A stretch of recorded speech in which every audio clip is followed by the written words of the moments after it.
இன்று முதல் நான் உன்னை ஆசீர்வதித்திடுவேன். நன்மைகளால் உன் வாழ்வை நானே நிறைத்திடுவேன். இன்றைய நாள் உங்கள் அனைவருக்கும் ஆசிரின் நாளாக அமைய உங்களுக்காக ஜெபித்து நிற்கும் நான் உங்கள் அன்பின் அருட்தந்தை ரமேஷ் கிறிஸ்டி. இன்று முதல் நான் உன்னை ஆசீர்வதித்திடுவேன்.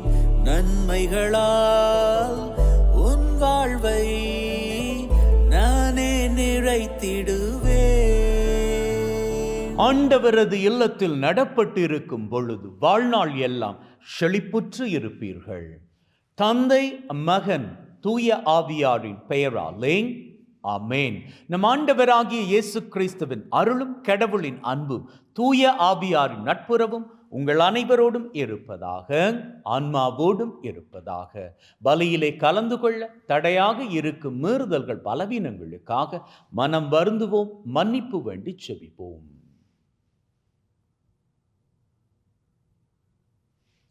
ஆண்டவரே இரக்கமாயிரும், ஆண்டவரே இரக்கமாயிரும். கிறிஸ்துவே இரக்கமாயிரும், கிறிஸ்துவே இரக்கமாயிரும். ஆண்டவரே இரக்கமாயிரும், ஆண்டவரே இரக்கமாயிரும். எல்லாம் வல்ல இறைவன் நம்மீது இரக்கம் வைத்து நம்முடைய மீறுதல்கள் பலவீனங்களில் நமக்கு விடுதலை தருவாராக.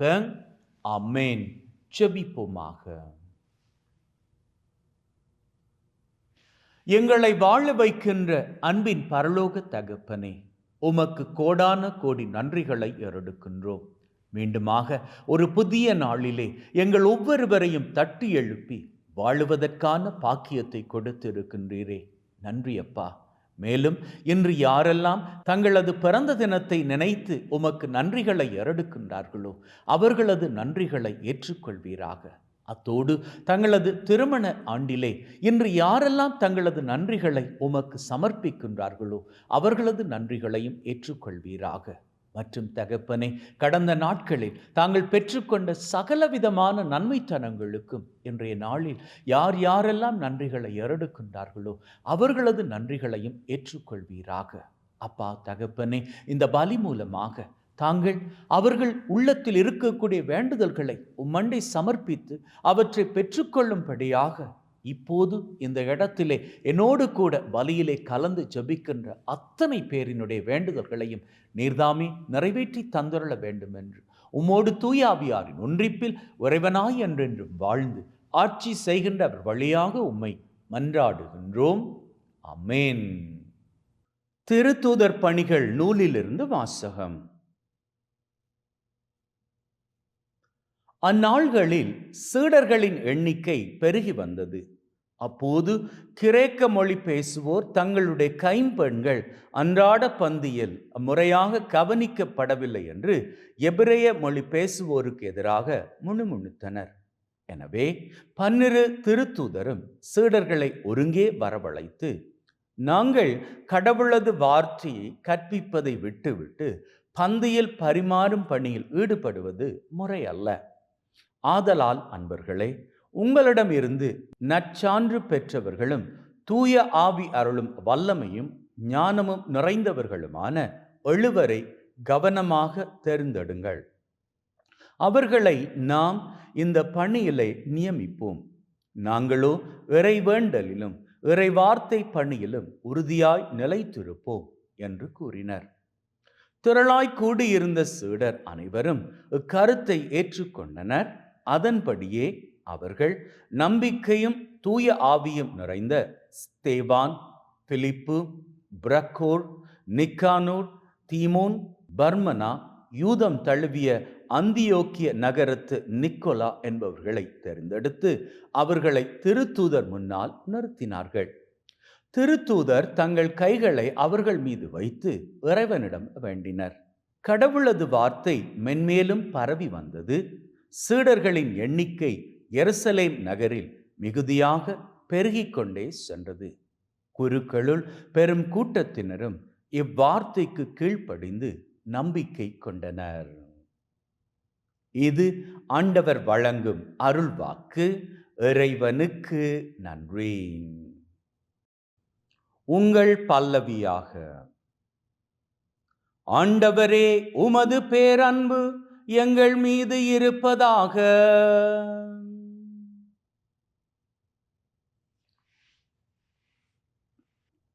நீதிமான்களே, ஆண்டவரில் களி கூறுங்கள். நீதியுள்ளோர் அவரை புகழ்வது பொருத்தமானதே. யாழிசைத்து ஆண்டவருக்கு நன்றி செலுத்துங்கள். பதிநரம்பு யாழினால் அவரை புகழ்ந்து பாடுங்கள். ஆண்டவரே, உமது பேரன்பு எங்கள் மீது இருப்பதாக.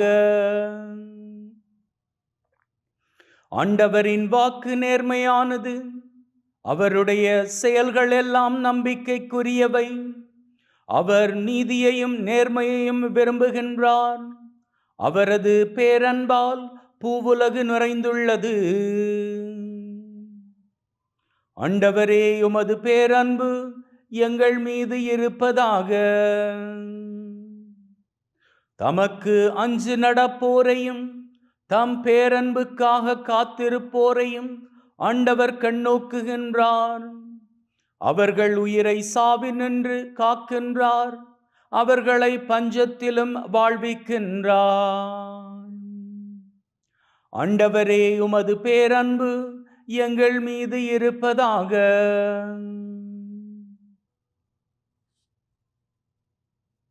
அல்லேலூயா, அல்லேலூயா, அல்லேலூயா. கிறிஸ்து உயிர்த்தெழுந்தார். அனைத்தையும் படைத்தவர் அவரே. மண்ணுலகத்தின் மீது இரக்கம் கொண்டவரும் அவரே. அல்லேலூயா, அல்லேலூயா, அல்லேலூயா. ஆண்டவர் உங்களோடு இருப்பாராக, ஆன்மாவோடும் இருப்பாராக. யோவான் எழுதிய நற்செய்தியிலிருந்து வாசகம். ஆண்டவரே, மாட்சி உமக்கே.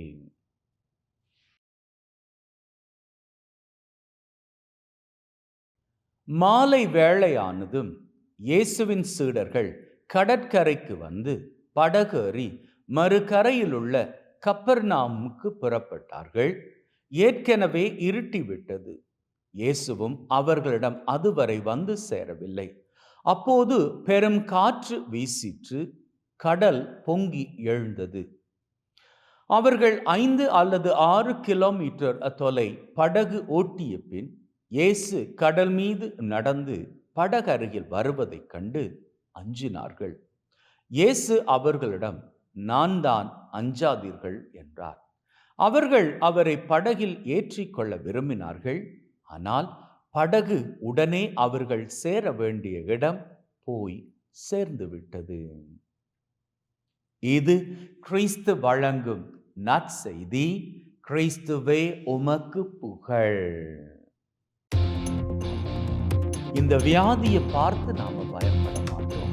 இந்த கடன் பிரச்சனையை பார்த்து நாம பயப்பட மாட்டோம். குடும்பத்தில் இருக்கக்கூடிய சீர்கேடுகளை பார்த்து பயப்பட மாட்டோம். அன்பின் உள்ளங்களே, டெய்லி ஆண்டவராகிய இயேசு கிறிஸ்து உங்க வாழ்க்கையை நோக்கி வந்துகிட்டே தான் இருக்கிறாரு. அவரை நீங்கள் அடையாளம் காண்பீர்களாக இருந்தால் உங்கள் வாழ்க்கைக்குள் அவரை அனுமதிப்பீர்கள். இல்லை அப்படின்னா அவரை மிஸ் பண்ணிடுவீங்க. அதனுடைய வெளிப்பாடு தான் இன்னைக்கான நற்செய்தியாகும். இன்று நாம படிச்ச நற்செய்தி வாசகத்துல ஆண்டவராகிய இயேசு கிறிஸ்துவின் சீடர்கள் படகுல ஆண்டவர் இல்லாமல் தனிமையாக பயணிக்கிறாங்க. அவங்க ஒரு இடத்துக்கு பயணிச்சு போகணும். அப்படி போற வேளையில அங்க ஆண்டவர் கிடையாது. ஆண்டவர் சொல்லிட்டாரு, நீங்க போங்க, நான் வந்து உங்க கூட ஜாயின் பண்ணிக்கிறேன் அப்படின்னு. இப்போ சரி அப்படின்ட்டு இவங்க பயணிக்கும் பொழுது அங்கே வேதம் சொல்லுகிறது, அவங்க பயணிக்கின்ற அந்த பயணம் கொந்தளிப்புக்கு உள்ளாகிறது. கடல் கொந்தளிக்குது. இந்த தருணத்துல ஆண்டவர் இவர்களை நோக்கி நடந்து வர்றாரு. எங்க நடந்து வர்றாரு? கடல் மேல ஆண்டவர் இவர்களை நோக்கி நடந்து வர்றாரு. அப்போ ஆண்டவர் இவர்களை நோக்கி நடந்து வருகிற வேளையில இவர்களுடைய மனம் அதை ஆண்டவர் என்று ஏற்றுக்கொண்டிருக்கணுமா அல்லது சந்தேகிச்சிருக்கணுமா? இதே நான் சொல்றேன் அப்படின்னா, 3 வருஷ காலங்கள் ஆண்டவரோடு சேர்ந்தே இருந்தவர்கள், அவருடைய அற்புத பண்ணிய அற்புத செயல்களை பார்த்தவர்கள், அவர் எத்தனையோ பேருக்கு எத்தனையோ நன்மையின் காரியங்கள் பண்ணுவதை அவரோடு கூடவே இருந்து பார்த்தவர்கள், 5 அப்பங்களையும் 2 மீன்களையும் 5000க்கும் அதிகமானவர்களுக்கு பலுகி பெருகி கொடுத்த பொழுது அதை கண்கூடாக பார்த்தவர்கள் இந்த 12 சீடர்களும். ஆனா இப்போ கடல் பொங்கிருச்சுது. கடல் பொங்கி இவர்கள் அவதி உறுகின்ற வேளையில ஆண்டவர் வர்றார், உதவிக்கு வர்றார். அப்படி என்பதை யோசிக்காம பயந்து போயிருக்கிறாங்க. ஆண்டவர் நம்முடைய இக்கட்டான சூழ்நிலையில், பிரச்சனையின் மத்தியில், வியாதியின் சூழ்நிலையில் நம்ம நோக்கி வந்து கொண்டே தான் இருக்கிறார். அவரை கரெக்டாக நாம அடையாளம் காண்போமாக இருந்தால் நாம பயப்பட மாட்டோம். இந்த வியாதியை பார்த்து நாம பயப்பட மாட்டோம். இந்த கடன் பிரச்சனையை பார்த்து நாம பயப்பட மாட்டோம். குடும்பத்தில் இருக்கக்கூடிய சீர்கேடுகளை பார்த்து பயப்பட மாட்டோம். கணவன் மனைவிக்கு இடையில இருக்கக்கூடிய புரிந்துணர்வு இல்லாமையை பார்த்து நாம பயப்பட மாட்டோம். நாம ஆண்டவர் மீது நம்பிக்கை மாத்திரமே வைத்திருப்போம். ஆண்டவர் வந்துகிட்டே தான் இருக்கிறார். இந்த சூழ்நிலைகளை ஆண்டவர் ஏன் அனுமதிக்கிறார் தெரியுமா? ஏன் அப்படின்னா, இந்த சூழ்நிலை மீது நீ நம்பிக்கை வைக்கிறாயா அல்லது என்னை நீ ஏற்றுக்கொள்கிறாயா? அன்னைக்கு சீடர்கள் ஆண்டவரை அடையாளம் காணாதபடியா அவங்க பயந்தாங்க. அவர்களுடைய முழு ஃபோக்கஸும் எதுல இருந்தது அப்படின்னா, அந்த கடலின் கொந்தளிப்புல தான் இருந்தது. என்ன ஆயிடுமோ, என்ன நடக்குமோ, 12 பேரும் அப்படியே போயிடுவோமோ அப்படின்னு யோசிச்சு இருக்கக்கூடும். ஆனா ஆண்டவர் இந்த 12 பேருக்கு ஒரு மிஷன் வச்சிருந்தாரு. அப்படி என்பதை அவங்க அந்த நொடி பொழுதுல மறந்துட்டாங்க இல்லையா? அது போன்றுதான் நம்முடைய வாழ்க்கையிலும் ஆண்டவர் எத்தனையோ ஆசீர்வின் காரியங்களை வேதத்துல நமக்காக கொடுத்து வைத்திருக்கிறார். அவர் சொல்லி இருக்கிறார், உன்னுடைய வாழ்நாட்களை நான் செழிப்புற செய்வேன், உன்னுடைய வாழ்நாட்கள் நிச்சயமாக நன்மையை கண்டுகொள்ளும், நீ என்றில் இருக்கும் நிலையிலும் பார்க்க மேன்மையான நிலையை காண்பாய், வாளாக அல்ல தலையாக உயர்த்தப்படுவாய். இப்படியான வாக்குத்தத்தங்களை கொடுத்த தெய்வம் நம்முடைய சின்ன சின்ன பிரச்சனைகள், இந்த வியாதி தொல்லை, கடன் பிரச்சனை, குடும்ப பிரச்சனை, இவைகளால் இவற்றை எல்லாம் இல்லாது போக்கி விடுவாரா? நிச்சயமாக கிடையாது. ஆண்டவர் இவற்றின் மத்தியில தான் வந்து கொண்டே இருக்கின்றார். அவர் நம்மை நோக்கி வந்து பார்த்துக்கிட்டே இருக்கின்றார்.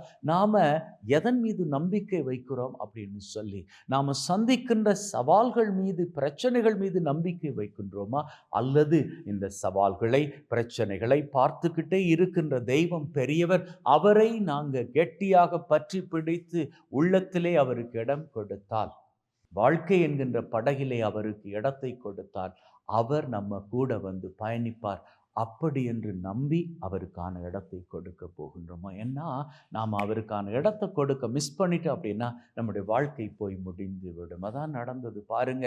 அந்த சீடர்கள் இயேசு அப்படின்னு சொல்லி அறிந்ததற்கு அப்புறமாக அவரை படகில் ஏற்றிக்கொள்ள ஆசைப்பட்டார்கள். ஆனால் என்ன, எல்லாம் முடிஞ்சிருச்சுது. அவர்கள் போய் அடைய வேண்டிய இடத்தை அடைந்து விட்டார்கள். எதுவுமே பிந்தி பிறந்தால் அது பயனில்லாமல் போய்விடும். பிந்தி பிறக்கும் ஞானம் பிரயோஜனம் அற்றது. ஒரு காஃபி அதை கொஞ்சம் லேட்டாகி குடித்தால் அதில் இருக்கக்கூடிய சூடு போய்விடும், ஆறி போய்விடும். ஆகவே எதையும் லேட் பண்ணாதீங்க. இப்போ இருக்கிற சூழ்நிலை, ஏதாவது வியாதியில் இருக்கிறீங்களா? ஆண்டவர் இந்த வியாதியை என்னுடைய வாழ்க்கையின் முடிவு வரை கொண்டு வர மாட்டார், இதிலிருந்து என்னை வெளியே கொண்டு வருவார் அப்படின்னு நம்பிக்கோங்க. இந்த கடன் பிரச்சனை, இந்த பொருளாதார சிக்கல், இன்னும் எத்தனையோ காரியங்கள், அவற்றில் எல்லாம் இருந்து ஆண்டவர் உங்களை மேன்மையை காணும்படி கூட்டிக் கொண்டே போவார் அப்படின்னு அவர் மீது நம்பிக்கை வைத்து பாருங்கள். அவரை உள்ளத்தில் வாழ விட்டு பாருங்கள். உங்களது வாழ்க்கை மகிழ்வுதான், சிறப்புதான், ஆசீர்தான், சிகரங்கள் தான். ஆமென்.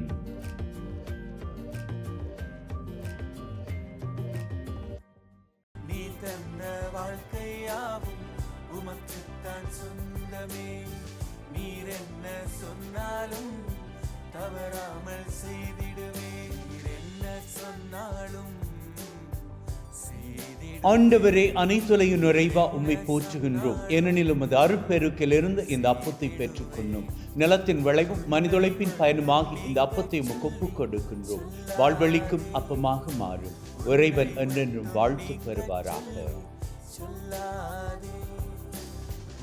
ஆண்டவரே, அனைத்துலகின் நிறைவா உம்மை போற்றுகின்றோம். ஏனெனில் உமது அருட்பெருக்கிலிருந்து இந்த ரசத்தை பெற்றுக்கொண்டோம். நிலத்தின் விளைவும் திராட்சை கொடியின் பயணமாகி இந்த ரசத்தை உமக்கு ஒப்புக் கொடுக்கின்றோம். வாழ்வழிக்கும் பானமாக மாறும். இறைவன் என்றென்றும் வாழ்த்து பெறுவாராக.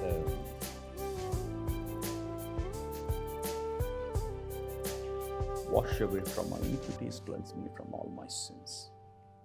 சகோதர சகோதரிகளை, பிள்ளைகளே, என்னுடையதும் உங்களுடையதுமான இந்த பலி நம் தந்தையாகிய இறைவனுக்கு ஏற்றதாகும்படி மன்றாடுங்கள். ஆண்டவர் தன்னுடைய திருப்பெயரின் புகழ்ச்சிக்காகவும் மாட்சிக்காகவும் திரு அவையின் நன்மைக்காகவும் கையிலிருந்து இந்த பலியை ஏற்றுக்கொள்வாராக. மீட்பு கூற்றாகிய தகப்பனை இறைவா, ஒப்பு கொடுக்கின்ற பலி வழியாக எங்கள் வாழ்வின் மீது நிறையாசிரை பொழிந்தருள்வீராக. எங்கள் ஆண்டவராகிய கிறிஸ்து வழியாக உம்மை மன்றாடுகின்றோம். ஆமென். ஆண்டவர் உங்களோடு இருப்பாராக, ஆன்மாவோடும் இருப்பாராக. இதயங்களை மேலே எழுப்புங்கள். ஆண்டவரை நோக்கி எழுப்பியுள்ளோம். நம் இறைவனாகிய ஆண்டவருக்கு நன்றி கூறுவோம்.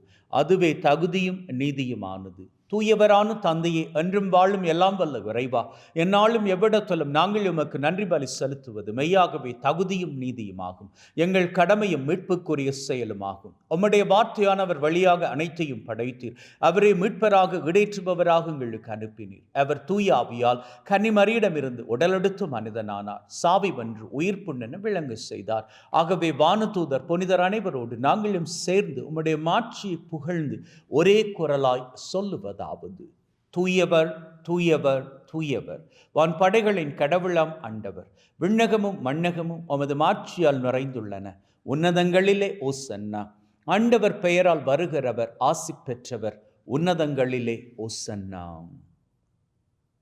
ஆண்டவரே, நீர் மெய்யாகவே தூயவர், தூய்மை அனைத்திற்கும் ஊற்று.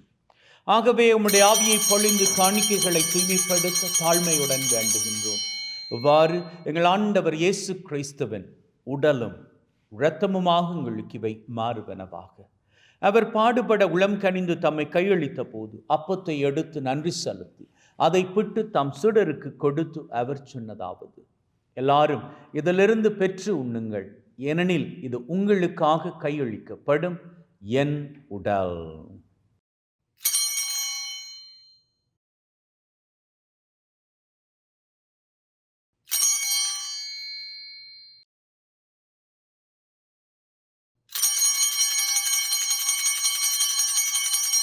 அவ்வண்ணமே உணவருந்திய பின் கிண்ணத்தை எடுத்து நன்றி செலுத்தி தம் சீடருக்கு கொடுத்து அவர் சொன்னதாவது, எல்லாரும் இதிலிருந்து பெற்று பருகுங்கள், ஏனெனில் இது புதிய நித்திய உடன்படிக்கைக்கான என் இரத்தம், பாவ மன்னிப்புக்கென்று உங்களுக்காகவும் எல்லாருக்காகவும் சிந்தப்படும்.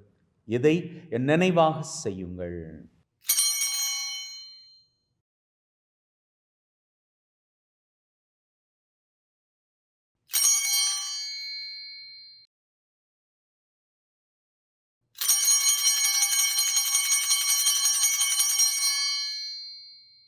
பொருள். ஆண்டவரே, நீர் வரும் வரை உமது இறப்பை அறிக்கை செய்கின்றோம், உமது உயிர்ப்பையும் எடுத்துரைக்கின்றோம். ஆகவே ஆண்டவரே, நாங்கள் கிறிஸ்துவின் இறப்பை உயிர்ப்பை நினைவு கூர்ந்து வாழ்வு தரும் அப்பத்தை மீட்பளிக்கும் கிண்ணத்தை உமக்கு ஒப்புக் கொடுக்கின்றோம். திருமண் நின்று உமக்கு ஊழியம் புரிய தகுந்தவர்கள் என எங்களை ஏற்றுக்கொண்டீர். எனவே உமக்கு நன்றி செலுத்துகின்றோம். மேலும் கிறிஸ்துவின் உடலிலும் இரத்தத்திலும் பங்கு கொள்ளும் எங்களை தூய ஆவி ஒன்று சேர்க்க வேண்டுமென தாழ்மையுடன் வேண்டுகின்றோம். ஆண்டவரே, உலகெங்கும் பரவி இருக்கும் உம்முடைய திரு அவை, எங்கள் திரு தந்தை லியோ மற்றும் எங்களது ஆயர் தாமஸ், உம்முடைய குருக்கள், துறவியர்கள், பொதுநிலையினர் அனைவரையும் பரம அன்பின் உறுதிப்பட செய்தருளும். உயிர்த்தெழும் எதிர்நோக்குடன் இறந்து போன எங்கள் சகோதர சகோதரிகளை, இறந்தோர் அனைவரை ஒளிர்மிக்க திருமுன் ஏற்றுக்கொள்ளும். எங்கள் அனைவர் மீதும் இரக்கமாயிரும். கடவுளின் கன்னித்தாயான மாட்சிமிக்க மரியா, அவருடைய கணவரான புனித யோசேப், இவ்வுலகில் உமக்கு உகந்தவர்களாய் இருந்த புனிதராகிய அனைவருடன் நிலைவாழ்வில் தோழமை கொண்டு திருமகன் கிறிஸ்து வழியாக உம்மை புகழ்ந்தேற்றும் வரமருள உம்மை மன்றாடுகின்றோம். உள்ளங்களை தெய்வீக பிரசன்னம் இங்கே. அவரது சன்னிதானத்தில் நம்முடைய தேவைகளை சமர்ப்பித்தால் நிச்சயமாக நிறைவேற்றி கொடுப்பார். கேட்ட மாத்திரத்திலேயே நிறைவேற்றி கொடுத்து விட்டுவார். இந்த நம்பிக்கையிலே வாருங்கள், நம்முடைய தேவைகள் எதுவாக இருந்தாலும் அவற்றை சமர்ப்பித்து நிற்போம். அந்த வகையில் இன்றைய நாளுக்கான தேவை,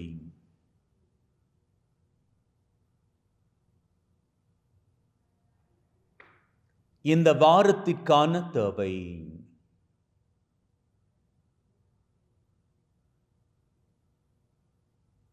இந்த மாதத்திற்கான தேவை,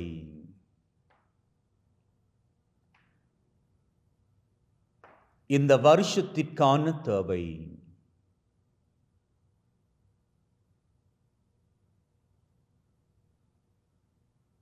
உள்ளத்தின் ஆழத்தில் இருக்கக்கூடிய 3 விசேட தேவைகள்.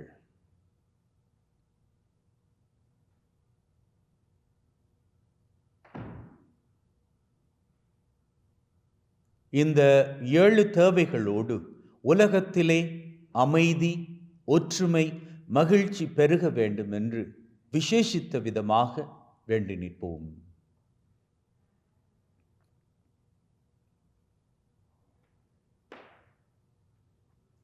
நம்பிக்கையிலே நாம் கேட்ட அத்தனை தேவைகளும் ஆண்டவரது கிருபையினால் நமக்கு கிடைக்க பெற்று விட்டன. அப்படி என்கின்ற உள்ளத்தின் உறுதிப்பாட்டுடன் வாருங்கள், அவர் புகழை வணக்கமாக ஏறெடுப்போம். இவர் வழியாக, இவரோடு, இவரில் எல்லாம் வல்ல இறைவனாகிய தந்தையே, தூய ஆவியின் ஒன்றிப்பில் எல்லா புகழும் மாட்சியும் என்றென்றும் உமக்கு உரியதே. ஆமீன், ஆமீன், ஆமீன்.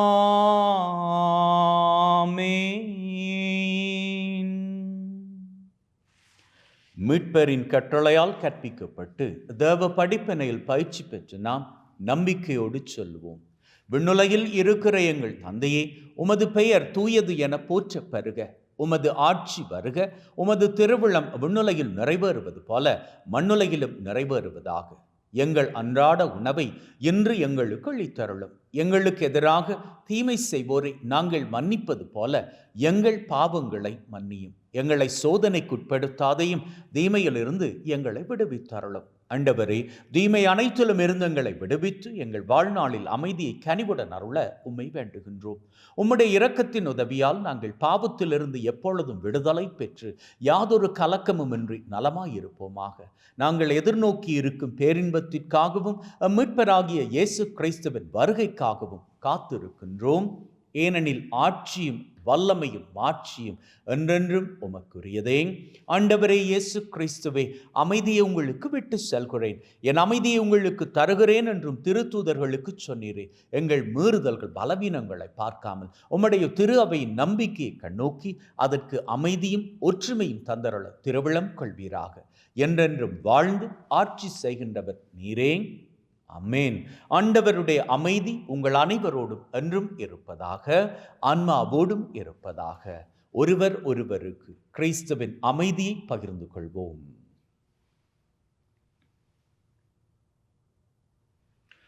உலகின் பாவங்களை போக்கும் இறைவனின் செம்மறியே, எங்கள் மேல் இரக்கமாயிரும். உலகின் பாவங்களை போக்கும் இறைவனின் செம்மறியே, எங்கள் மேல் இரக்கமாயிரும். உலகின் பாவங்களை போக்கும் இறைவனின் செம்மறியே, எங்களுக்கு அமைதியை அளித்தருளும். இதோ நம் ஆண்டவராகிய இயேசு கிறிஸ்து நம் ஒவ்வொருவரையும் மகிழ்வோடும் அமைதியோடும் ஒற்றுமையோடும் வாழும்படி அழைத்து நிற்கின்ற தெய்வம். அழைக்க பெற்ற நாங்கள் பேறு பெற்றோர். ஆண்டவரே, தேவரீர் என் உள்ளத்தில் எழுந்தருள நான் தகுதியற்றவன். ஆனால் ஒரு வார்த்தை மட்டும் சொல்லி அருளும், என் ஆன்மா நலமடையும்.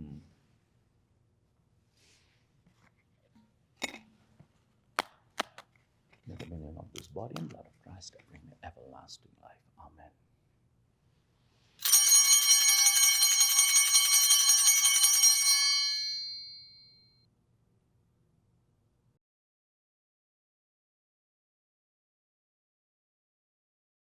ஜெபிப்போமாக.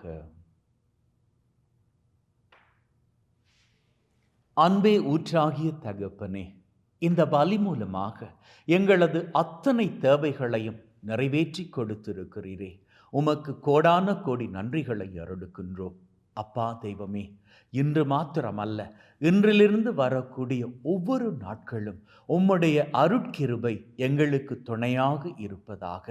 அப்பா, அதன் மூலமாக எங்கள் ஒவ்வொருவரையும் ஆபத்துக்கள், விபத்துக்கள், தீமைகள், துன்பங்கள், அவமானங்கள், அவதூறுகள், துப்பாக்கிச் சூடுகள், குண்டுவெடிப்புகள், உடல் உள நோய் நொடிகள், வைரஸ் கிருமிகளின் தொற்றுக்கள், பிசாசின் பொல்லாத கட்டுக்கள், போதை பழக்கத்தின் அடிமை தளைகள், சகலவற்றிலிருந்தும் நீர்தாமே எங்கள் அத்தனை பேரையும் தப்புவித்து காத்தருள வேண்டும் என்று எங்கள் ஆண்டவராகிய கிறிஸ்து வழியாக உம்மை மன்றாடுகின்றோம். ஆமென். ஆண்டவர் உங்களோடு இருப்பாராக, ஆன்மாவோடும் இருப்பாராக. எல்லாம் வல்ல இறைவன் தந்தை, மகன், தூய ஆவி உங்கள் அனைவரையும் ஆசிர்வதிப்பாராக. ஆமென். சென்று வாழுங்கள். திருபலி நிறைவேறிற்று. இறைவனுக்கு நன்றி. அன்பின் உள்ளங்களே, ஆண்டவர் உங்கள் அத்தனை பேரையும் மகிழ்வோடும் அமைதியோடும் ஒற்றுமையோடும் வாழும்படி அழைக்கின்றார். நீங்கள் அமைதியோடும் ஒற்றுமையோடும் மகிழ்வோடும் வாழுகின்ற பொழுது உங்களது உள்ளத்தின் அமைதி, ஒற்றுமை, மகிழ்வு உலகத்தில் பரவிக்கொள்ளும். அப்படி உலகத்திலே நிரந்தரமான சமாதானம் நம் மூலமாக பெருகிக்கொள்ள ஆண்டவரது கிருபை நம் கூடவே இருக்கின்றது.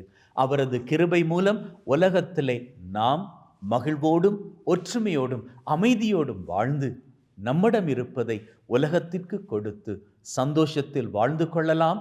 அப்போது இன்றில் இருக்கும் நிலையிலும் பார்க்க நம்முடைய வாழ்க்கை சிகரங்களை உயரங்களாக தொட்டுக்கொள்ளும். May God bless you. Have a great day. இது உந்தன் வாழ்க்கை, இது நிரந்தரமில்லை. இதை உணர்ந்தாலே இனி கவலை இல்லை. இது உந்தன் வாழ்க்கை, இது நிரந்தரமில்லை. இதை உணர்ந்தாலே இனி கவலை இல்லை. கடந்த காலத்தின் சிறைகளை நீ கடந்து வந்திடும் வழிகளை கற்று தந்திடும் இயேசுவின் மொத்த அன்பினை பார்.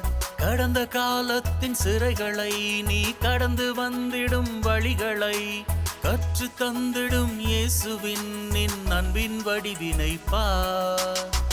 மலைகளும் இனி சமதளமாக, தடைகளும் இனி பொடியென உடைய, கவலைகள் இனி கழிப்பென சிறக்க, வாழ்க்கையே வெற்றியே சொர்க்கமே. சோகங்கள் மேகமாய் மறைய, காலங்கள் கவிதையாய் மலர, கண்ணீர் துளி பன்னீராக, வாழ்க்கையே வெற்றியே சொர்க்கமே. சவுலிங்கே பவுலாய் மாறி ஆசீரின் சிகரம் காண, தேசத்தில் எழுப்புதல் தோன்ற, வாழ்க்கையே வெற்றியே சொர்க்கமே. வாலிங்கே தலையாய் மாறி வானத்தின் ஆசீர் வாங்கி, மேலான வாழ்க்கை வாழும், வாழ்க்கையே வெற்றியே சொர்க்கமே.